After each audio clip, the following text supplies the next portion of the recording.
Bienvenue si vous nous rejoignez sur France 24, merci d'être avec nous. La guerre et les bombardements se poursuivent en Ukraine depuis 3 jours. Kiev et ses environs sont visés par les forces russes et l'Ukraine réplique. Ce week-end, une position russe dans le Donetsk occupé a fait 400 morts selon l'Ukraine, 63 selon Moscou. C'est la perte la plus importante reconnue par la Russie depuis le début de la guerre. Alexandre Rondois. Et c'est assez rare pour être souligné, Kiev a reconnu cette frappe. Le chef du renseignement militaire ukrainien s'est même exprimé à demi-mot sur le sujet. Et toujours concernant cette guerre, le gouvernement israélien a-t-il entendu l'appel de Kiev à condamner plus fermement l'invasion russe? Après des années de froid, les relations diplomatiques du Venezuela se réchauffent.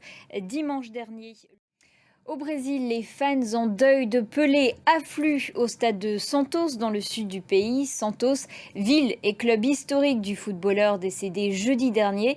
Sa dépouille y est exposée jusqu'à mardi après-midi avant ses obsèques. Des milliers de Brésiliens et des personnalités du monde du foot sont attendus.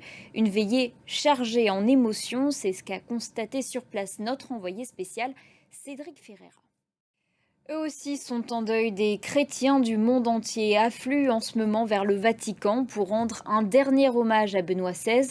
L'ancien souverain pontife est décédé samedi. Sa dépouille est exposée à la basilique Saint-Pierre jusqu'à ses funérailles jeudi. Alexandre Rondois. Direction la Chine, depuis la fin de la politique zéro Covid le 7 décembre, le pays fait face à une explosion des cas de Covid. Pas de chiffres officiels, mais les morts se comptent par milliers selon des estimations indépendantes. Une tendance qui pourrait s'aggraver avec les brassages de population, des vacances et à l'approche des fêtes du Nouvel An chinois. Alice Broca.